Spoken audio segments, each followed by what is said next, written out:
Nancy with the Toll Podcast. Season 2, Poison Control, is out now. Please join me on this journey. This woman was investigated by the FBI for 4 years for poison. She was not charged.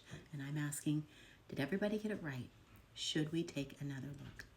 Okay, so I want to tell you about the time I lost my... How? Why? It's over the word finally.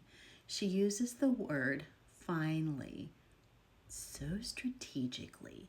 And at one point I was just like, this is so ridiculous. This is so ridiculous. So I want to read you a few things and then play you a clip here. So she's talking about the time that she rolled another car. She kept flipping cars. And she was writing about this in her history papers. She puts history in quotation marks. And she says, Willie was crying and couldn't grasp the bottle. While reaching across the back of the seat to help him get his bottle back, I dropped one wheel off the edge of the pavement and overcorrected when trying to straighten and get it back on. The car veered back and forth while I told Denise to hold on, but I finally lost control and it rolled.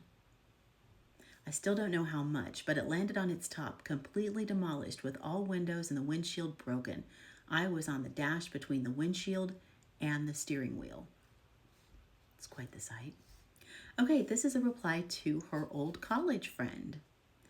About 2.5 years after Denny, her first husband, died, I married a nice man from Ottumwa, Iowa.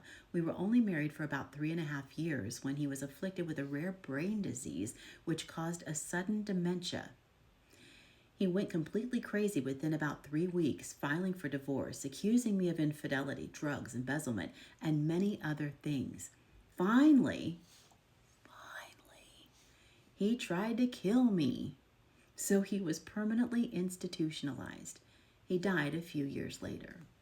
Then she goes on to write about husband number 3. I later met and married Bruce Fulford, who I met online. We moved to Utah. He was a great man, but had cardiac arrest after less than 4 years of marriage. And the only thing to save him was to live the rest of his life with an artificial heart. So he lived over 3 years, either plugged into the wall or on a battery pack. It was a pretty precarious existence, but he finally died about 4 years ago. So I was recording for season 2, Poison Control, and I just lost it. Like, after reading 1,000 of these emails, I just had it. I mean, it was just so much. I'm going to play this for you. Now, this is me recording a portion of Poison Control, and it's a part where Jeannie is talking about when Dennis was found dead and what happened, what ensued. Her version of it anyway. So here we go. They had finally found Denny. They had finally found Denny in a ditch. Finally somebody fucking found Denny. Thanks for fucking finding Denny.